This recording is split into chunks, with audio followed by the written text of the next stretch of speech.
ଏହି ବିଶ୍ରାମ ଇସ୍ରାଏଲକୁ ବି ଦିଆଯାଇଥିଲା। ଯଦି ସେମାନେ ତାଙ୍କଠାରେ ବିଶ୍ୱାସ କରନ୍ତି ଓ ତାଙ୍କର ଆଜ୍ଞାବହ ହୁଅନ୍ତି, ଈଶ୍ୱର ସେମାନଙ୍କୁ ବିଶ୍ରାମ ଦେବାର ପ୍ରତିଜ୍ଞା କରିଥିଲେ। କିନ୍ତୁ ଦୁର୍ଭାଗ୍ୟବଶତଃ ସେମାନେ ଈଶ୍ୱରଙ୍କ କଥା ମାନିଲେ ନାହିଁ ଏବଂ ବିଶ୍ରାମରୁ ବଞ୍ଚିତ ହେଲେ।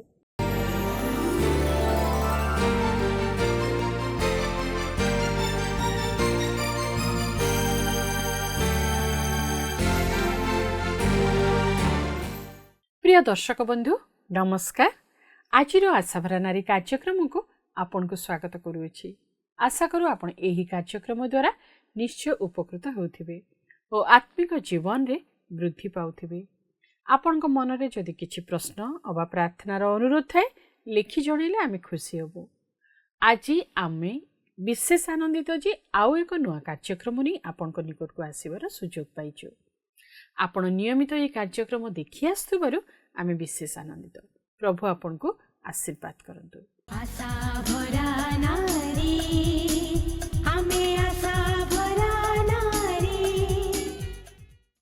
ଆମେ ନିଶ୍ଚିତ ଯେ ଆପଣ ଆପଣଙ୍କ ପରିବାର ସହିତ ଭଲରେ ଥିବେ।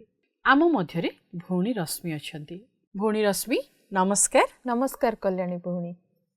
ଆଜିର ପ୍ରସଙ୍ଗ ଶୀର୍ଷକ ହେଉଛି ଖ୍ରୀଷ୍ଟଙ୍କ ଠାରେ ଉପଲବ୍ଧ ବିଶ୍ରାମରେ ଆନନ୍ଦ କର, ଯାହା ମାଥ୍ୟୁ 11:28 ଉପରେ ଆଧାରିତ।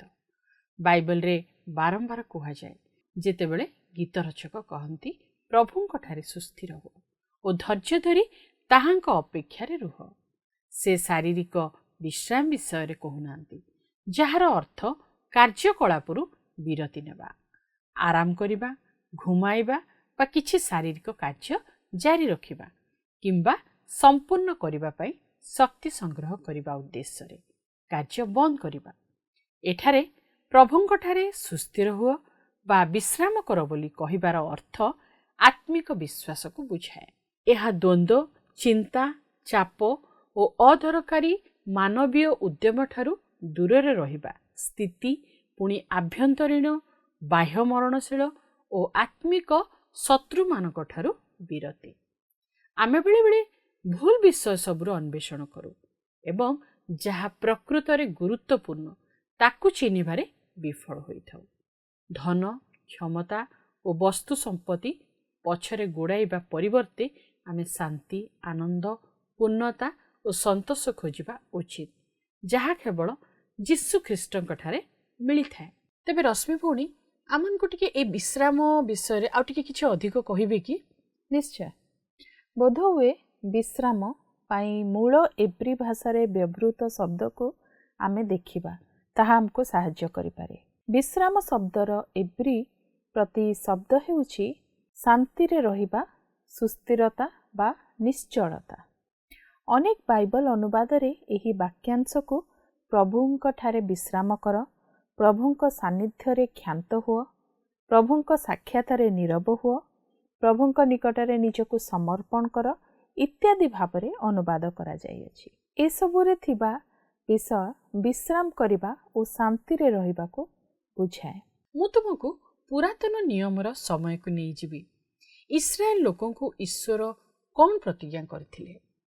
ଇସ୍ରାଏଲ ଲୋକଙ୍କୁ ପ୍ରତିଜ୍ଞାତ ଦେଶରେ ସୁଖ ଶାନ୍ତିର ଜୀବନ ଏବଂ ତାଙ୍କ ସାନ୍ନିଧ୍ୟରେ ବିଶ୍ରାମ ଦେବାର ପ୍ରତିଜ୍ଞା ସେ କରିଥିଲେ, ଯାହା ଯାତ୍ରା ପୁସ୍ତକ 33:14, ଜିହୋଶୁଆ 1:13-15 ପଦରେ ଆମେ ପାଉ।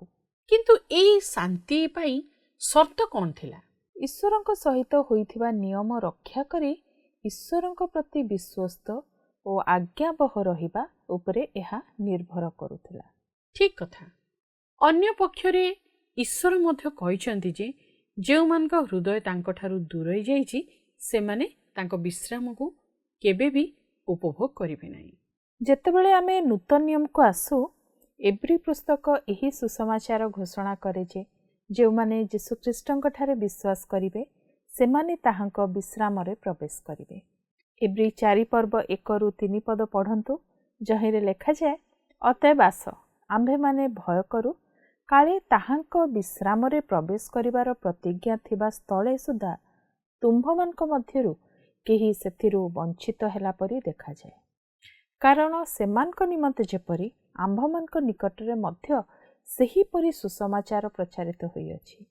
କିନ୍ତୁ ଶ୍ରୋତାମାନେ ବିଶ୍ୱାସ ଦ୍ୱାରା ଶ୍ରୁତ ବାକ୍ୟ ନିଜସ୍ୱ ନ କରିବାରୁ ତାହା ସେମାନଙ୍କ ପକ୍ଷରେ ଲାଭଜନକ ହେଲା ନାହିଁ। ଯେଣୁ ବିଶ୍ୱାସ କରିଅଛୁ ଯେ କେବଳ ଆମ୍ଭେମାନେ ସେହି ବିଶ୍ରାମରେ ପ୍ରବେଶ କରୁ। ବିଶ୍ୱାସୀ ଭାବରେ ଆମକୁ ଜୀବନର ଝଡ଼ଝଞ୍ଝାରୁ ନିରାପତ୍ତା ଦିଆଯାଇ ନାହିଁ। ଯେତେବେଳେ ଆମେ ଏହି ଝଡ଼ର ସମ୍ମୁଖୀନ ହୋଇଥାଉ, ଆମର ସ୍ୱାଭାବିକ ପ୍ରତିକ୍ରିୟା ହେଉଛି ଏଣେ ତେଣେ ଦୌଡ଼ିବା। ତେଣୁ ଆମେ ବ୍ୟାକୁଳ ହୋଇପାରୁ ବା ପ୍ରଭୁଙ୍କ ଉପସ୍ଥିତିରେ ବିଶ୍ରାମ କରିପାରୁ। ଏହି ଦୁଇଟିରୁ ଗୋଟିକୁ ପସନ୍ଦ କରିବାକୁ ହେବ। ଯଦି ଆମେ ଅତ୍ୟଧିକ ଚିନ୍ତା କରୁ, ତେବେ ଆମେ ଆମର ସମୟ ନଷ୍ଟ କରିବୁ। ପ୍ରଭୁ ଆମର ଯତ୍ନ ନେବେ ବୋଲି ପ୍ରତିଜ୍ଞା କରିଛନ୍ତି। ଆମେ ପ୍ରାୟତଃ କାଳ୍ପନିକ କିଛି ଅସୁବିଧା ଘଟିବ ବୋଲି ଅବିରତ ଚିନ୍ତା କରିଚାଲୁ। ଏକ କୌତୁକିଆ କାହାଣୀ ମନେ ପଡ଼େ। ଜଣେ ସ୍ୱାମୀ ନିଜ ପତ୍ନୀ ସହ ଭେଟିବାକୁ ଜଣେ ଚୋରକୁ ନିମନ୍ତ୍ରଣ କରିଥିଲେ। ସେହି ମହିଳା ଜଣକ ସବୁବେଳେ ଭୟ କରୁଥିଲେ ଯେ ଚୋରି ହୋଇଯାଇପାରେ। ଏଣୁ ସେ ରାତ୍ରିରେ ଠିକ୍ ଭାବରେ ଶୋଇପାରୁନଥିଲେ। ଦିନେ ରାତ୍ରିରେ ତାଙ୍କ ସ୍ୱାମୀ ଘରେ ଏକ ଶବ୍ଦ ଶୁଣିଲେ। ତେଣୁ ସେ କ'ଣ ହୋଇଛି ଦେଖିବାକୁ ତଳକୁ ଗଲେ। ସେ ଜଣେ ଚୋରକୁ ସେଠାରେ ଦେଖିଲେ। ସେହି ବ୍ୟକ୍ତି କହିଲେ, ଶୁଭ ସନ୍ଧ୍ୟା, ମୁଁ ତୁମକୁ ଦେଖି ଖୁସି ଅଟେ। ଉପର ମହଲାକୁ ଆସ ଓ ମୋ ପତ୍ନୀକୁ ସାକ୍ଷାତ କର। ସେ ତୁମକୁ ଭେଟିବାକୁ 10 ବର୍ଷ ହେଲା ଅପେକ୍ଷା କରି ରହିଛି। ଏହା ଏକ ମଜାଦାର କାହାଣୀ। ଏହା କହେ ଯେ ଆମେ କେତେ ଥର ପାଗଳ ପରି ଅନାବଶ୍ୟକ ବିଷୟ ସବୁକୁ ଚିନ୍ତା କରିଥାଉ। ସେପରି ଚିନ୍ତା ନ କରି ଆମେ ଈଶ୍ୱରଙ୍କ ସୁରକ୍ଷା ଓ ଯୋଗାଣରେ ଭରସା ଓ ନିର୍ଭର କରିବା ଆବଶ୍ୟକ। ପ୍ରଭୁ କହନ୍ତି, ଏଥିନିମନ୍ତେ ମୁଁ ତୁମ୍ଭମାନଙ୍କୁ କହୁଅଛି, କ'ଣ ଖାଇବ ବା କ'ଣ ପିନ୍ଧିବ, ଏପରି ଭାଳି ତୁମ୍ଭମାନଙ୍କ ଜୀବନ ନିମନ୍ତେ, କିମ୍ବା କ'ଣ ପିନ୍ଧିବ, ଏପରି ଭାଳି ତୁମ୍ଭମାନଙ୍କ ଶରୀର ନିମନ୍ତେ ମଧ୍ୟ ଚିନ୍ତା କର ନାହିଁ। ଭକ୍ଷ୍ୟ ଅପେକ୍ଷା ଜୀବନ ଓ ବସ୍ତ୍ର ଅପେକ୍ଷା ଶରୀର କି ଶ୍ରେଷ୍ଠ ନୁହେଁ? ଆକାଶର ପକ୍ଷୀଙ୍କି ଦେଖ, ସେମାନେ ବୁଣନ୍ତି ନାହିଁ କି କାଟନ୍ତି ନାହିଁ, ଆଉ ତୁମ୍ଭମାନଙ୍କର ସ୍ୱର୍ଗସ୍ଥ ପିତା ସେମାନଙ୍କୁ ଆହାର ଦିଅନ୍ତି। ତୁମ୍ଭେମାନେ କ'ଣ ସେମାନଙ୍କ ଠାରୁ ଶ୍ରେଷ୍ଠ ନୁହଁ? ପୁଣି ତୁମମାନଙ୍କ ମଧ୍ୟରେ କିଏ ଚିନ୍ତା କରି ଆପଣା ଆୟୁ ଦଣ୍ଡେ ବୃଦ୍ଧି କରିପାରେ? ଏହା ପବିତ୍ର ଶାସ୍ତ୍ର ନୂତନ ନିୟମର ପ୍ରଥମ ସୁସମାଚାର ପୁସ୍ତିକା ମାଥ୍ୟୁ 6 ପର୍ବ 25 ପଦରୁ 27 ପଦରେ ଆପଣ ପାଇବେ। ଏବ୍ରୀ ପୁସ୍ତକର ଲେଖକ ଆହୁରି କହନ୍ତି ଯେ ସ୍ୱର୍ଗରେ ବିଶ୍ୱାସୀମାନଙ୍କ ପାଇଁ ଅନ୍ତିମ ବିଶ୍ରାମ ଅଛି। ଏହି ସମୟ ମଧ୍ୟରେ ଆମେ ଆମର ସମସ୍ତ ଭାର ଓ ସମସ୍ୟା ପ୍ରାର୍ଥନାରେ ଈଶ୍ୱରଙ୍କ ନିକଟକୁ ନେବାକୁ ଉତ୍ସାହିତ କରାଯାଏ। ଆମେ ତାଙ୍କ ଆଗରେ ଆମର ହୃଦୟ ଢାଳି ଦେଇପାରିବା ଏବଂ ସେ ଆମ ପାଇଁ ଯାହା ସବୁ କରିସାରିଛନ୍ତି ସେଥିପାଇଁ ତାଙ୍କୁ ଧନ୍ୟବାଦ ଦେବା। ଯଦି ଆମେ ତାଙ୍କ ନିକଟକୁ ଯିବା, ତେବେ ଆମର ପ୍ରଭୁ ବିଶ୍ରାମର ପ୍ରତିଜ୍ଞା କରିଛନ୍ତି। ପ୍ରଭୁ ବର୍ତ୍ତମାନ ଆମକୁ କହନ୍ତି, ହେ ପରିଶ୍ରାନ୍ତ ଓ ଭାରଗ୍ରସ୍ତ ଲୋକ ସମସ୍ତେ, ମୋ ନିକଟକୁ ଆସ, ମୁଁ ତୁମମାନଙ୍କୁ ବିଶ୍ରାମ ଦେବି। ମୋର ଜୁଆଳି ଆପଣା ଉପରେ ଘେନ, ପୁଣି ମୋ ନିକଟରୁ ଶିଖ, କାରଣ ମୁଁ ମୃଦୁଶୀଳ ଓ ନମ୍ରଚିତ, ଆଉ ତୁମେମାନେ ଆପଣା ଆପଣା ଆତ୍ମାରେ ବିଶ୍ରାମ ପାଇବ। ଯେଣୁ ମୋହର ଜୁଆଳି ସହଜ ଓ ମୋର ଭାର ଉଶ୍ୱାସ। ଏଠାରେ ବିଶ୍ରାମ ଓ ଭାରର ଅର୍ଥ କ'ଣ? ଦୟାକରି ରଶ୍ମି ଭଉଣୀ ଟିକେ ବୁଝେଇବେ କି? ହଁ, ନିଶ୍ଚୟ। ବିଶ୍ରାମ ଓ ଭାରର ଅର୍ଥ ବୁଝିବାକୁ ଏହା ଏକ ମହାନ ପଦ। ତୁମେ କେବେ ଜୀବନର ବିଷୟ ସବୁକୁ ନେଇ ଅତିଷ୍ଠ ହୋଇଛ କି? ହୁଏତ ତାହା ତୁମ ପିଲାମାନଙ୍କର ବିବାହ ହୋଇପାରେ, କିମ୍ବା ତୁମ ପରିବାରର ସ୍ୱଳ୍ପ ଆୟ ଯୋଗୁଁ ତୁମେ ଚିନ୍ତିତ ଅଟ। ପିଲାମାନଙ୍କର କ୍ୟାରିୟରକୁ ନେଇ ତୁମେ ଚାପରେ ଅଛ ବା ଘରର ଅସରନ୍ତି କାମ ଯୋଗୁଁ ତୁମେ ବ୍ୟସ୍ତ ରହୁଛ। ଯାହା କଲେ ବି ଯଦି ଜୀବନ ଅତି କଠିନ ମନେ ହେଉଛି, ତେବେ ଠିକ୍ ଭାବରେ ସବୁ ବିଷୟ ଚାଳିତ ହେବ ନାହିଁ। ଆଜି ଆମେ ଯେଉଁ ଶାସ୍ତ୍ରାଂଶ ପାଠ କରିଛୁ, ସେଥିରେ ଯୀଶୁ ଏକ ସହଜ ଜୁଆଳିର ପ୍ରତିଜ୍ଞା କରିଛନ୍ତି, ଯଦ୍ୱାରା ଆମେ ତାଙ୍କଠାରେ ବିଶ୍ରାମ ପାଇବା। ଅନେକ ଏହି ପ୍ରସଙ୍ଗକୁ ନେଇ ପ୍ରଚାର କରିଥିବା ଆମେ ଶୁଣିଥିବା। ଆମ ଦେଶର ଗ୍ରାମାଞ୍ଚଳରେ ଜୁଆଳି ଓ ବଳଦ ଏକ ସାଧାରଣ ଦୃଶ୍ୟ ଅଟେ। କୁଷ୍ଠରୋଗ ପ୍ରସଙ୍ଗରେ ଭାର ଓ ଜୁଆଳି ଉପରେ ଜଣେ ଖ୍ରୀଷ୍ଟିଆନ ଡାକ୍ତର ନିମ୍ନ ମତେ ତାଙ୍କର ମତ ରଖିଛନ୍ତି। ସେ କହନ୍ତି, ମୁଁ ମୁଖ୍ୟତଃ କୁଷ୍ଠରୋଗୀଙ୍କ ମଧ୍ୟରେ ସର୍ଜନ ଭାବରେ କାର୍ଯ୍ୟ କରିଛି। କୁଷ୍ଠରୋଗ ଏକ ସ୍ନାୟୁ ରୋଗ ଏବଂ ଏହାର ପୀଡ଼ିତମାନେ ଯନ୍ତ୍ରଣା ଅନୁଭବ କରନ୍ତି ନାହିଁ। ଯେତେବେଳେ ମୁଁ ସେମାନଙ୍କ ସଂକ୍ରମିତ ଘା ଓ ଛୋଟ ଆଙ୍ଗୁଠି ଓ ପାଦର ଅଙ୍ଗୁଳି ସବୁର ଚିକିତ୍ସା କରୁଥିଲି, ସେତେବେଳେ ସେହି ଅଙ୍ଗୁଳି ଗୁଡ଼ିକର ଜୀବକୋଷ ଗୁଡ଼ିକ କାହିଁକି ନଷ୍ଟ ହୋଇଗଲା ତାହା ଜାଣିବା ପାଇଁ ପଛକୁ ଯାଇ କାର୍ଯ୍ୟ କରିବାକୁ ପଡ଼ୁଥିଲା। ଶହ ଶହ ରୋଗୀ ଜୋତା କିମ୍ବା ଚପଲ ପିନ୍ଧି ପାଦକୁ ନଷ୍ଟ କରିଦେଇଥିଲେ। ଫଳରେ ଅନେକ ସ୍ଥାନରେ ଫୁଲା ରହିଥିଲା। ପର୍ଯ୍ୟାୟକ୍ରମେ ସେହି ଫୁଲା ସ୍ଥାନ ଚର୍ମକୁ କଷ୍ଟ ଦେଉଥିଲା। ତଥାପି ସେମାନଙ୍କର ଦୋଷପୂର୍ଣ୍ଣ ଜୀବକୋଷ ଗୁଡ଼ିକ ବିପଦର ଚେତାବନୀ ଦେଉନଥିଲେ। ମୁଁ ଆଶ୍ଚର୍ଯ୍ୟ ହେଲି ଓ ଜାଣିଲି ଯେ ଅଧିକାଂଶ କ୍ଷତ ଏହିପରି କ୍ଷୁଦ୍ର ପୁନରାବୃତ୍ତି ହେଉଥିବା ଚାପରୁ ଆସୁଛି। କ୍ଷତ କଟା କିମ୍ବା ପୋଡ଼ା ଭଳି ଅଧିକ ସ୍ପଷ୍ଟ ଚାପରୁ ନୁହେଁ। ଯେକୌଣସି ସାମାନ୍ୟ ଚାପ ଯେତେବେଳେ ଗୋଟିଏ ସ୍ଥାନରେ ବାରମ୍ବାର ପ୍ରୟୋଗ କରାଯାଏ, ତାହା ଜୀବନ୍ତ ଜୀବକୋଷ ଗୁଡ଼ିକୁ ନଷ୍ଟ କରିପାରେ। ଶଯ୍ୟାକ୍ଷତ ଏହାର ସ୍ପଷ୍ଟ ପ୍ରମାଣ। ଏକ ଅନୁଭବ ଶକ୍ତି ନଥିବା ରୋଗୀ ଗୋଟିଏ ସମାନ ଚାପଯୁକ୍ତ ସ୍ଥାନରେ ପଡ଼ି ରହିଲେ ଭୟଙ୍କର ଅଲସର ବା ଘାର ଶିକାର ହେବ। ଯେତେବେଳେ କି ଯନ୍ତ୍ରଣା ଅନୁଭବ କରୁଥିବା ବ୍ୟକ୍ତି କ୍ଲାନ୍ତ ସ୍ନାୟୁ କୋଷଗୁଡ଼ିକର ବାର୍ତ୍ତାର ପ୍ରତିକ୍ରିୟାରେ ରାତି ସାରା କଡ଼ ଲେଉଟାଉଥିବ।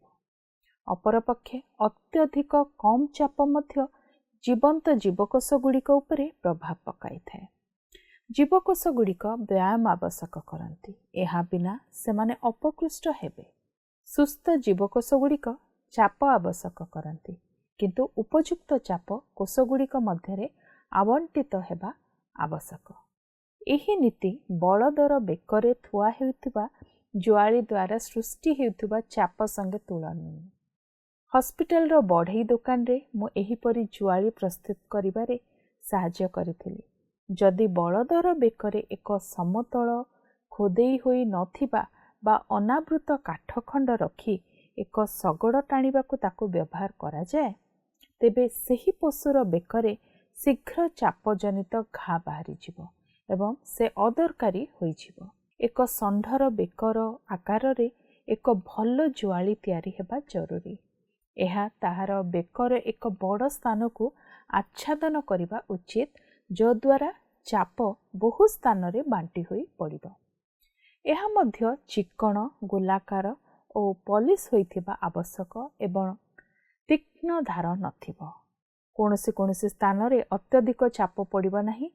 ଆଉ ଯଦି ମୁଁ ମୋର କର୍ମଶାଳାରେ ସଫଳ ହୁଏ, ମୁଁ ତିଆରି କରୁଥିବା ଜୁଆଳି ବଳଦର ବେକରେ ଠିକ୍ ରୂପେ ରହିବ ଓ ତାକୁ କୌଣସି ଅସୁବିଧା ହେବ ନାହିଁ। ସେ ବର୍ଷ ବର୍ଷ ଧରି ପ୍ରତିଦିନ ଓଜନିଆ ଭାର ବହନ କରିପାରିବ। ତାର ଚର୍ମ ସମ୍ପୂର୍ଣ୍ଣ ସୁସ୍ଥ ରହିବ। ଚାପଜନିତ ଘା ହେବ ନାହିଁ। ସେ ଯେଉଁ ବିଶ୍ରାମର କଥା କହନ୍ତି, ତାହା ନିଷ୍କ୍ରିୟ ବା ଅଳସୁଆ ଲୋକଙ୍କ ନିମନ୍ତେ ନୁହେଁ, ଯାହା ଆତ୍ମିକ ଅବନତିର କାରଣ ହେବ।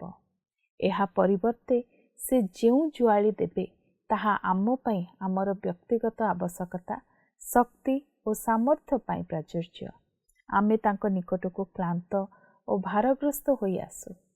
ସେହି ଚୂର୍ଣ୍ଣକାରୀ ଭାରଗୁଡ଼ିକକୁ ସେ ଅପସାରଣ କରନ୍ତି, ଯାହା ମନୁଷ୍ୟକୁ ବିନାଶ କରିବ, ଏବଂ ସେ ତା ସ୍ଥାନରେ ଆମ ପାଇଁ ନିର୍ଦ୍ଦିଷ୍ଟ ଭାବରେ ପରିକଳ୍ପିତ ଉପଯୁକ୍ତ ଚାପର ଜୁଆଳି ରଖିବେ। ମୁଁ ନିଶ୍ଚିତ ଯେ ଆମେ ସମସ୍ତେ ଆମମାନଙ୍କ ଜୀବନରେ ଏହିପରି ସମୟ ଦେଇ ଗତି କରିଛୁ। ଏହିସବୁ ହେଉଛି ଶିକ୍ଷା ଓ ପରୀକ୍ଷାର ସମୟ, ଯାହା ଆମକୁ ଯୀଶୁଙ୍କଠାରେ ଅଧିକ ଶକ୍ତିଶାଳୀ ହେବାକୁ ଦେଇଥାଏ। ଯୀଶୁ ଯେ ଖ୍ରୀଷ୍ଟ ଅଟନ୍ତି, ମାଥ୍ୟୁ 11ରେ ତାହା ସୁନିଶ୍ଚିତ ବର୍ଣ୍ଣିତ ହୋଇଛି। ମାଥ୍ୟୁ ବାପ୍ତିଜକ ଯୋହନଙ୍କ ଭବିଷ୍ୟବାଣୀ ଗୁଡ଼ିକୁ ପୁନର୍ବାର ଦେଖନ୍ତି ଓ ଆଗମନକାରୀ ଖ୍ରୀଷ୍ଟଙ୍କର ପ୍ରତିଜ୍ଞା ଉପରେ ବିଚାର କରନ୍ତି। ଏହା କ୍ଳାନ୍ତ ଓ ଭାରଗ୍ରସ୍ତ ବ୍ୟକ୍ତିଙ୍କୁ ବିଶ୍ରାମ ଦେବା ବିଷୟ ଆଡ଼କୁ ନେଇଯାଏ। ଏହି ବିଶ୍ରାମ ଇସ୍ରାଏଲକୁ ବି ଦିଆଯାଇଥିଲା।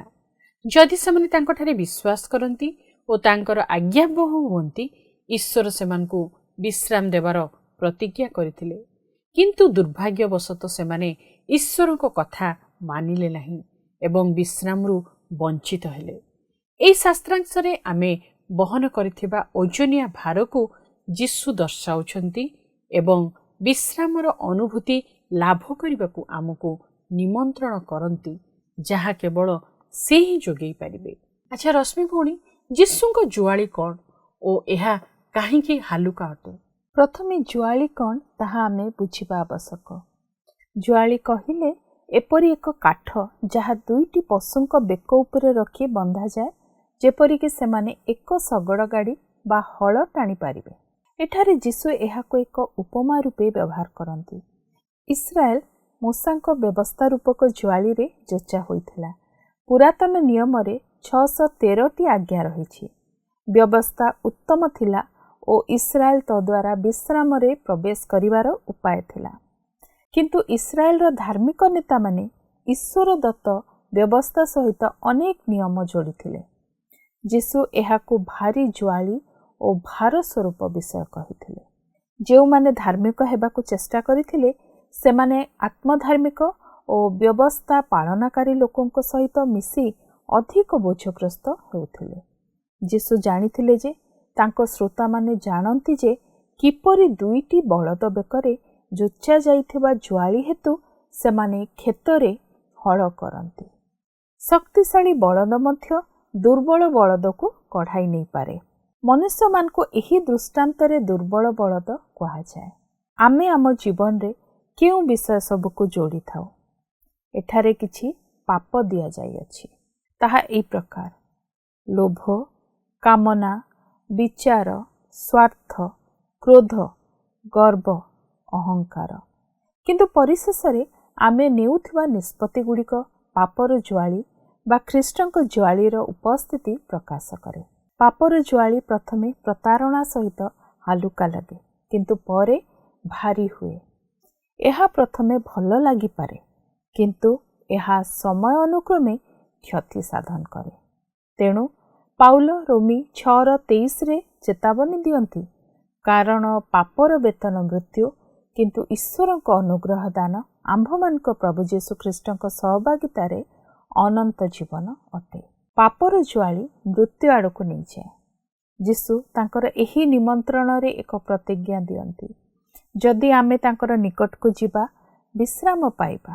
ଯୀଶୁ ମୃଦୁଶୀଳ ଅଟନ୍ତି। ସେ ଅନ୍ୟ ସବୁ ବିଷୟ ପରି ନୁହନ୍ତି ଯାହା ଆମେ ଆମ ଜୀବନକୁ ଯୋଡ଼ିଥାଉ ଓ ତାହା ଆମକୁ ଭାରଗ୍ରସ୍ତ କରେ। ମାଥ୍ୟୁ 11:28-30 ଆମ ପାଇଁ ଈଶ୍ୱରଙ୍କ ଉଦ୍ଦେଶ୍ୟ ଦର୍ଶାଏ। ଏହା ଆମକୁ ଭାରଗ୍ରସ୍ତ କରିବ ନାହିଁ, ମାତ୍ର ବିଶ୍ରାମ ଦେବ। ବ୍ୟବସ୍ଥା ଯେ ସେମାନଙ୍କୁ ଭାରଗ୍ରସ୍ତ କରୁଛି, ଯିହୁଦୀମାନେ ଏହା ଅନୁଭବ କରିଥିଲେ କି? ନା, ସେମାନେ ବ୍ୟବସ୍ଥା ଅନୁଯାୟୀ ବଞ୍ଚିବାକୁ ଦାସତ୍ୱ ବୋଲି ଭାବୁନଥିଲେ, ବରଂ ଏକ ଉପହାର ଭାବରେ ବିବେଚନା କରୁଥିଲେ। ଏହା ପ୍ରମାଣ କରୁଥିଲା ଯେ ସେମାନେ ଈଶ୍ୱରଙ୍କର ବିଶେଷ ଲୋକ ଥିଲେ। ତେଣୁ ଲୋକମାନେ ଅନୁଭବ କରୁଥିଲେ ଯେ ବ୍ୟବସ୍ଥାର ଜୁଆଳି ଦମନମୂଳକ ନୁହେଁ, କିନ୍ତୁ ଏପରି କିଛି ଯାହା ଅଧୀନରେ ସେମାନେ ନିଜକୁ ସ୍ୱେଚ୍ଛାକୃତ ଭାବରେ ରଖିଥିଲେ। କିନ୍ତୁ ଫାରୁସୀମାନେ ଈଶ୍ୱରଙ୍କ ବ୍ୟବସ୍ଥାରେ ଅଧିକ ନିୟମ କାନୁନ ଯୋଡ଼ିଥିଲେ, ଯଦ୍ୱାରା ବ୍ୟବସ୍ଥା ଭୟଙ୍କର ଭାର ସ୍ୱରୂପ ହୋଇଥିଲା। ବର୍ତ୍ତମାନ ଯୀଶୁ ସେମାନଙ୍କୁ ନିମନ୍ତ୍ରଣ କରୁଛନ୍ତି ଯେପରିକି ସେମାନେ ତାହାଙ୍କ ଜୁଆଳି ଗ୍ରହଣ କରିବେ। ଏହି ବିଷୟରେ ଆଉ ଟିକେ ସ୍ପଷ୍ଟ କରନ୍ତୁ। ନିଶ୍ଚୟ, ଯିହୁଦୀ ଓ ବ୍ୟବସ୍ଥା ବିଷୟକ ପ୍ରସଙ୍ଗକୁ ଟିକିଏ ଅଧିକ ଭଲ ଭାବେ ବୁଝିବା ଆବଶ୍ୟକ। ମନେ ରଖନ୍ତୁ, ଈଶ୍ୱର ଏକ ନିୟମ କରି ଇସ୍ରାଏଲକୁ ଧାର୍ମିକ ବ୍ୟବସ୍ଥା ଦେଲେ। ଫଳରେ ଯିହୁଦୀ ଜାତି ଗଠିତ ହୋଇଥିଲା। ସେହି ଜାତିର ବ୍ୟବସ୍ଥା ଧାର୍ମିକ ହୋଇଥିବାରୁ ଧାର୍ମିକ କର୍ତ୍ତୃପକ୍ଷ ମାନେ ରହିଲେ। ପ୍ରଧାନ ଯାଜକ ଦେଶର ସର୍ବୋଚ୍ଚ ଧାର୍ମିକ କର୍ତ୍ତୃପକ୍ଷ ଥିଲେ ଏବଂ ତାଙ୍କର ଅଧୀନରେ ବିଚାରକର୍ତ୍ତା ଓ ଓକିଲମାନେ ଥିଲେ। ଓକିଲମାନଙ୍କୁ ରାବି କୁହାଗଲା। ମୋର ଜୁଆଳି ନିଅ। ନୂତନ ଛାତ୍ରମାନଙ୍କୁ ରାବିମାନେ ସେମାନଙ୍କ ବିଦ୍ୟାଳୟରେ ଯୋଗ ଦେବାକୁ ନିମନ୍ତ୍ରଣ କରିବା ସମୟରେ ଏହା କହୁଥିଲେ। ମୋର ଜୁଆଳି ନିଅ। ଏହା କହିବାର ଅର୍ଥ ମୋ ଠାରେ ରହି ଶିକ୍ଷା କର। ଏହା ସେମାନଙ୍କୁ ବହୁତ ଭାରଗ୍ରସ୍ତ କରୁଥିଲା। ଦୈନନ୍ଦିନ କାର୍ଯ୍ୟକଳାପ ବିଷୟରେ ଫାରସୀମାନେ ହଜାର ହଜାର ନିୟମ ରଖିଥିଲେ। ସେମାନେ ସର୍ବସାଧାରଣ ସ୍ଥାନରେ ଦିନକୁ ଅନେକ ଥର ପ୍ରାର୍ଥନା କରୁଥିଲେ, ସପ୍ତାହରେ ଅନେକ ଥର ଉପବାସ କରୁଥିଲେ, ବାରମ୍ବାର ଧୁଆଧୋଇ ହେଉଥିଲେ, ହଜାର ହଜାର ଧାଡ଼ି ସ୍ମରଣରେ ରଖୁଥିଲେ ଇତ୍ୟାଦି। ସକାଳୁ ଉଠିବା ଠାରୁ ଶୋଇବା ପର୍ଯ୍ୟନ୍ତ ଜଣେ ଫାରୁସୀ ସେହି ଜୁଆଳି ବହନ କରୁଥିଲେ। ଏହିପରି କଠିନ କାର୍ଯ୍ୟସୂଚୀ ହେତୁ ଫାରୁସୀମାନେ ସମାଜର ଅନ୍ୟମାନଙ୍କ ଠାରୁ ଭିନ୍ନ ଥିଲେ। ତେଣୁ ଜଣେ ରାବି ହେବାକୁ ଇଚ୍ଛୁକ ଛାତ୍ର ଶୁଣୁଥିଲା ମୋହର ଜ୍ୱାଳି ଖେନ। ସେ ଜାଣୁଥିଲେ ଯେ ତାଙ୍କୁ କଷ୍ଟକର ଭାର ବହନ କରିବାକୁ ହେବ, କିନ୍ତୁ ଯୀଶୁ ଏକ ଜ୍ୱାଳି ବିଷୟରେ କହନ୍ତି ଯାହା ହାଲୁକା ଓ ସହଜରେ ବହନ କରିହେବ। ସେ ବ୍ୟବସ୍ଥା ପାଳନ କରିବାର କଠୋର ପ୍ରଣାଳୀରୁ ସ୍ୱାଧୀନତା ପ୍ରଦାନ କରୁଥିଲେ ଓ ତାହା ଯାଚିଥିଲେ। ତେଣୁ ଯୀଶୁ ଯେତେବେଳେ ପାପୀମାନଙ୍କୁ ଉଦ୍ଧାର କରିବାକୁ ଆସିଲେ, ସେ ମୃଦୁଶୀଳ ନମ୍ରଚିତ ହୋଇ ଆସିଲେ। ପାଉଲ ଏହା ହିଁ ଫିଲିପି 2:5-8 ପଦରେ କହନ୍ତି। ରଶ୍ମି ଭଉଣୀ, ଏହା ପଢ଼ି ଶୁଣାଇବେ କି ଦୟାକରି? ଫିଲିପିଓ 2:5-8 ପଦରେ ଏ ପ୍ରକାର ଲେଖାଯାଏ, ଖ୍ରୀଷ୍ଟ ଯୀଶୁଙ୍କର ଯେପରି ମନ ଥିଲା ତୁମ୍ଭମାନଙ୍କର ସେହିପରି ମନ ହେଉ। ସେ ଈଶ୍ୱର ରୂପୀ ହେଲେ ହେଁ ଈଶ୍ୱରଙ୍କ ସହିତ ସମାନ ହୋଇ ରହିବା ନିଜ ନିମନ୍ତେ ଧରି ରଖିବାର ବିଷୟ ମନେ କଲେ ନାହିଁ, କିନ୍ତୁ ମନୁଷ୍ୟ ସଦୃଶ ହୋଇ ଦାସ ରୂପ ଧାରଣ କରି ଆପଣାକୁ ଶୂନ୍ୟ କଲେ। ପୁଣି ମନୁଷ୍ୟ ଭାବରେ ଦେଖାଯାଇ ମୃତ୍ୟୁ ପର୍ଯ୍ୟନ୍ତ, ହଁ କ୍ରୁଶୀୟ ମୃତ୍ୟୁ ପର୍ଯ୍ୟନ୍ତ ଆଜ୍ଞାବହ ହୋଇ ଆପଣାକୁ ଅବନତ କଲେ। ହଁ, ବର୍ତ୍ତମାନ ଏହା ସ୍ପଷ୍ଟ ହୋଇପାରୁଛି ଯେ ଇସ୍ରାଏଲ ଲୋକେ ବ୍ୟବସ୍ଥା ଯୋଗୁଁ କିପରି କଷ୍ଟ ଭୋଗ କରୁଥିଲେ। ସେହି କାରଣରୁ ଯୀଶୁ ରାବିମାନଙ୍କ ଦ୍ୱାରା ଲଦି ଦିଆଯାଇଥିବା ଧାର୍ମିକ ନିୟମ ସବୁର ଭାର ବହନ କରି କ୍ଳାନ୍ତ ହୋଇ ପଡ଼ିଥିବା ଲୋକମାନଙ୍କୁ ନିମନ୍ତ୍ରଣ କରିଥିଲେ। ଏହିପରି ଲୋକମାନଙ୍କୁ ତାଙ୍କ ନିକଟକୁ ଆସିବାକୁ ସେ ନିମନ୍ତ୍ରଣ କରିଥିଲେ ଓ ସେମାନଙ୍କୁ ବିଶ୍ରାମ ଦେବେ ବୋଲି ପ୍ରତିଜ୍ଞା କରିଥିଲେ। ଥକାପଣରୁ ସୁସ୍ଥ ହେବା ପାଇଁ ଆମ ଶରୀର ଓ ମନ ବିଶ୍ରାମ ନେବା ଆବଶ୍ୟକ। ଜଣେ ବ୍ୟକ୍ତି ଥିଲେ ଯିଏ ଦିନ ସାରା କାଠ କାଟିବା ପ୍ରତିଯୋଗିତାରେ ଭାଗ ନେବା ପାଇଁ ଅନ୍ୟ ଜଣକୁ ଆହ୍ୱାନ କରିଥିଲେ। ସେ ବହୁତ କଠିନ ପରିଶ୍ରମ କରିଥିଲେ, କେବଳ ଖୁବ୍ କମ୍ ସମୟ ମଧ୍ୟାହ୍ନ ଭୋଜନ ପାଇଁ ଅଟକିଥିଲେ। ଅନ୍ୟ ବ୍ୟକ୍ତି ଜଣକ ଆରାମରେ ମଧ୍ୟାହ୍ନ ବେଳେ ଭୋଜନ କରିଥିଲେ ଏବଂ ଦିନ ମଧ୍ୟରେ ଅନେକ ଥର ବିରତି ନେଇଥିଲେ। କିନ୍ତୁ ଦିନ ଶେଷରେ ବ୍ୟକ୍ତି ଜଣକ ଦେଖିଲେ ଯେ ତାଙ୍କର ପ୍ରତିଦ୍ୱନ୍ଦ୍ୱୀ ଥିବା ଅନ୍ୟ ବ୍ୟକ୍ତି ଜଣକ ତାଙ୍କ ଅପେକ୍ଷା ଅଧିକ କାଠ କାଟିଛନ୍ତି। ତୁମେ ଅନେକ ଥର ବିଶ୍ରାମ ନେଉଥିଲ, ତଥାପି ତୁମେ ମୋ ଠାରୁ ଅଧିକ କାଠ କାଟିଛ, କିପରି ଏହା ହେଲା? ପ୍ରତିଦ୍ୱନ୍ଦ୍ୱୀ ଜଣକ ତାଙ୍କୁ ଉତ୍ତର ଦେଲା, କିନ୍ତୁ ତୁମେ ଧ୍ୟାନ ଦେଇନାହଁ ଯେ ମୁଁ ବିଶ୍ରାମ ନେବାକୁ ବସିବା ବେଳେ ମୋର ଟାଙ୍ଗିଆକୁ ଧାରୁଆ କରୁଥିଲି। କିନ୍ତୁ କ୍ଳାନ୍ତ ବ୍ୟକ୍ତିଙ୍କ ପାଇଁ ଯୀଶୁଙ୍କ ନିମନ୍ତ୍ରଣରେ ଏହା ନାହିଁ। ତାଙ୍କ ନିକଟକୁ ଆସିବା ବ୍ୟତୀତ ସେ ଅନ୍ୟ କିଛି କରିବାକୁ ଆଦେଶ ଦିଅନ୍ତି ନାହିଁ। ଯୀଶୁଙ୍କର ଅନୁସରଣ କରିବାର ଅର୍ଥ ନୁହେଁ ଯେ ଆମେ ସମସ୍ତେ ଦାୟିତ୍ୱରୁ ମୁକ୍ତ ଅଟୁ। ଖ୍ରୀଷ୍ଟଙ୍କ ଜ୍ୱାଳିରେ ଯୋଚା ହେବାର ଅର୍ଥ ସୁସମାଚାର ପାଳନ କରିବା ଓ ଈଶ୍ୱରଙ୍କ ଇଚ୍ଛାର ବଶୀଭୂତ ହେବା। ଯୀଶୁ ଏହା ଜାଣିଥିଲେ, ତେଣୁକରି ବେଳେବେଳେ ସେ ତାଙ୍କ ନିକଟକୁ ଆସୁଥିବା ଭିଡ଼ ଜନତାକୁ ଦେଖି ଦୟାରେ ବିଗଳିତ ହେଉଥିଲେ। ତେଣୁ ସେ କ୍ଳାନ୍ତ ଜନତାଙ୍କୁ ଆହ୍ୱାନ କରିଥିଲେ, ହେ ପରିଶ୍ରାନ୍ତ ଆଉ ତୁମ୍ଭେମାନେ ଆପଣା ଆପଣା ଆତ୍ମାରେ ବିଶ୍ରାମ ପାଇବ। ଏବଂ ଏହାର ପ୍ରତିବଦଳରେ ଯୀଶୁ ଆମର ପୂର୍ବ ଜୁଆଳି ଆମଠାରୁ ଦୂର କରିଦିଅନ୍ତି ଓ ତାହା ନେଇ ନିଜେ ବହନ କରନ୍ତି। ଏହି ବିନିମୟରେ ଯୀଶୁ ଆମର ସମସ୍ତ ଅସହ୍ୟ ପ୍ରାଣର ଭାର ବହନ କରନ୍ତି ଏବଂ ଆମେ ନିହାତି ଆବଶ୍ୟକ କରୁଥିବା ଆତ୍ମାକୁ ବିଶ୍ରାମ ଦିଅନ୍ତି। ପ୍ରିୟ ଭଉଣୀମାନେ, ଆମେ ଏହି ଧାରାବାହିକର ଆଜିର ଆଲୋଚନାକୁ ଶେଷ କରୁଛୁ। ଆମେ ନିଶ୍ଚିତ ଯେ ଆପଣ ଏହି ଭାଗର ଆଲୋଚନାକୁ ଉପଭୋଗ କରିଛନ୍ତି ଓ ଅନେକ ବିଷୟ ଶିକ୍ଷା କରିଛନ୍ତି।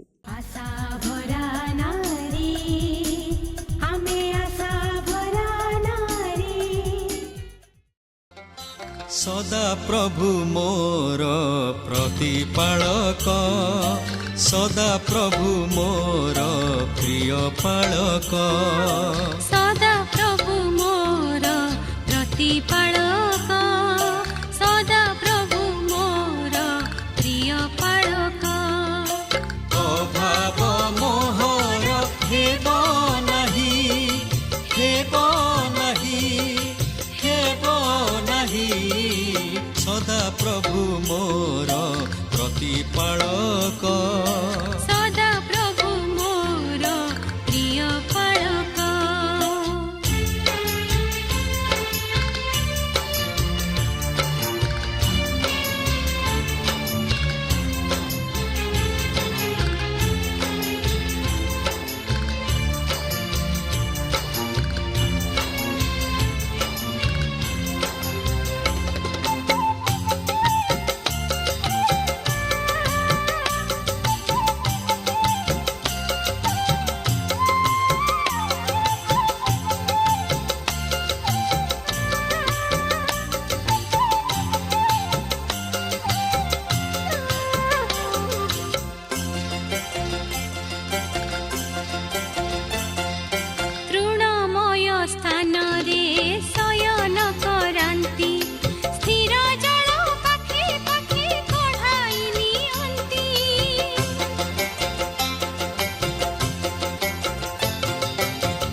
ସ୍ଥାନରେ ଶୟନ କରାନ୍ତି, ସ୍ଥିର ଜଳ ପାଖେ ପାଖେ କଢ଼ାଇ ନିଅନ୍ତି। ସେ ମୋର ପ୍ରାଣକୁ ସୁସ୍ଥ କରନ୍ତି, ଧର୍ମ ପଥେ ମତେ ବଢ଼ାଇ ନିଅନ୍ତି। ସଦା ପ୍ରଭୁ ମୋର ପ୍ରତିପାଳକ, ସଦା ପ୍ରଭୁ ମୋର ପ୍ରିୟ ପାଳକ।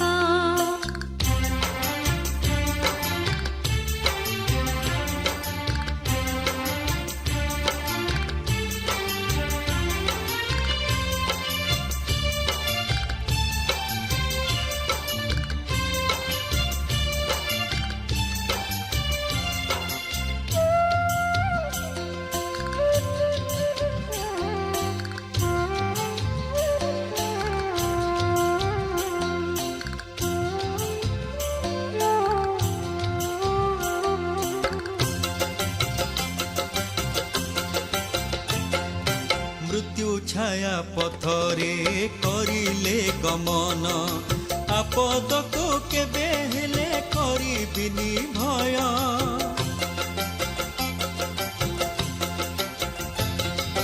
ମୃତ୍ୟୁ ଛାୟା ପଥରେ କରିଲେ ଗମନ, ଆପଦକୁ କେବେ ହେଲେ କରିବିନି ଭୟ। ତୁମେ ସହବର୍ତ୍ତୀ, ତୁମେ ମୋର ସାଥୀ ଶାନ୍ତ। ଆସନ୍ତୁ ପ୍ରାର୍ଥନା କରିବା। ପବିତ୍ର ସ୍ୱର୍ଗସ୍ଥ ପିତା, ତୁମ ନାମକୁ ଧନ୍ୟବାଦ ଦେଉଛୁ। ଆଜି ସୁନ୍ଦର ପ୍ରସଙ୍ଗ ଦ୍ୱାରା ପୁନର୍ବାର ତୁମେ ଆମମାନଙ୍କୁ ଆହ୍ୱାନ ଦେଇଛ। ହଁ ପ୍ରଭୁ, ଏହି ଜଗତରେ ଥିଲାବେଳେ ଅନେକ ବିଷୟ ଆମମାନଙ୍କୁ ଭାରାକ୍ରାନ୍ତ କରିଥାଏ। ବୋଝଗ୍ରସ୍ତ ହୋଇ ପ୍ରଭୁ ଆମେ ଏଣେ ତେଣେ ସେହି ସମାଧାନର ପ୍ରଭୁ ସବୁବେଳେ ଆମମାନେ ଅପେକ୍ଷାରେ ଥାଉ, କିନ୍ତୁ ପ୍ରକୃତରେ ଆମେ ଭୁଲି ଯାଇଥାଉ ଯେ ସମସ୍ତ ବିଷୟର ସମାଧାନ, ସମସ୍ତ ବିଷୟର ବିଶ୍ରାମ କେବଳ ତୁମ ପାଖରେ ଅଛି। ପ୍ରଭୁ, ଆଜି ପୁନର୍ବାର ତୁମେ ଆମ ସମସ୍ତଙ୍କୁ ଏହି ଆହ୍ୱାନ ଦେଉଛ। ହେ ବୋଝଗ୍ରସ୍ତ, ଭାରାକ୍ରାନ୍ତ, ପରିଶ୍ରାନ୍ତ ଲୋକ, ମୋ ନିକଟକୁ ଆସ, ମୁଁ ତୁମକୁ ବିଶ୍ରାମ ଦେବି। ପ୍ରଭୁଗ, ଏହି ଜଗତରେ ଯେତେ ଦିନ ଆମେ ବଞ୍ଚିଛୁ ପ୍ରଭୁ, ତାହା ଆମମାନଙ୍କ ପାଇଁ ସବୁବେଳେ ଏକ କଷ୍ଟକର ସମୟ। ପ୍ରତିଦିନ ଅନେକ ବିଷୟ ଆମମାନଙ୍କୁ ଚିନ୍ତିତ, ଭାରଗ୍ରସ୍ତ କରିଥାଏ, କିନ୍ତୁ ତୁମେ ଆମମାନଙ୍କ ପାଇଁ ଚିନ୍ତା କରୁଛ ପ୍ରଭୁ, ତାହା ତୁମେ ଆମମାନଙ୍କୁ ଜଣାଇଛ। ପ୍ରଭୁ, ଯେପରି ସେମାନେ ତୁମ ଆଡ଼କୁ ଅନାଇବେ, ତୁମ ଉପରେ ଆଉଜି ପଡ଼ିବେ, ସେହି ଭରସା ଆଶା ଆଜି ନେଇ ଯେପରି ସେମାନେ ବଞ୍ଚିବେ ପ୍ରଭୁ, ପ୍ରତ୍ୟେକଙ୍କୁ ତୁମେ ଦୟା କର। ଏହି କ୍ଷୁଦ୍ର ପ୍ରାର୍ଥନାଟି ମୋର ଅତି ପ୍ରିୟତମ ପ୍ରଭୁ ଯୀଶୁଙ୍କ ପବିତ୍ର ନାମରେ ମାଗୁଛି, ଆମେନ୍। ପ୍ରିୟ ଦର୍ଶକ ବନ୍ଧୁ, ବର୍ତ୍ତମାନ ତ ଆମ ସମୟ ଶେଷ ହୋଇଗଲାଣି। ଆଶା କରୁ ଆପଣଙ୍କୁ ଆଜିର କାର୍ଯ୍ୟକ୍ରମ ନିଶ୍ଚୟ ଭଲ ଲାଗିଥିବ। ହଁ, ଆମକୁ ଆପଣଙ୍କ ଜୀବନର ଅନୁଭୂତି ଜଣାଇବାକୁ ଭୁଲିବେ ନାହିଁ। ଟିଭି ସ୍କ୍ରିନ୍ରେ ଦିଆଯାଇଥିବା ଠିକଣା ଆଉ ଫୋନ୍ ନମ୍ବରରେ ନିଶ୍ଚୟ ଆମ ସହ ଯୋଗାଯୋଗ କରିବେ। ପୁଣି ଆମକୁ 044490812997ରେ ମିସ୍ଡ କଲ୍ କରିବାକୁ ଭୁଲିବେ ନାହିଁ। ସପ୍ତାହ ଶେଷରେ ଅଧିକ ମିସ୍ଡ କଲ୍ ଦେଇଥିବା ଦର୍ଶକ ବନ୍ଧୁଙ୍କୁ ପୁରସ୍କୃତ କରାଯିବ। ଆଉ ଏକ ନୂଆ କାର୍ଯ୍ୟକ୍ରମ ନେଇ ଆପଣଙ୍କ ନିକଟକୁ ଆସିବୁ। ସେ ସମୟ ପର୍ଯ୍ୟନ୍ତ ଆମକୁ ବିଦାୟ ଦିଅନ୍ତୁ। ସୁସ୍ଥରେ ରୁହନ୍ତୁ, ଭଲରେ ରୁହନ୍ତୁ। ରହିଲୁ, ନମସ୍କାର। ଗତ ସପ୍ତାହର ବିଜୟ ଦର୍ଶକ ବନ୍ଧୁ ହେଲେ ପୁରୀରୁ ସୁଶ୍ରୀ ସଙ୍ଗୀତା।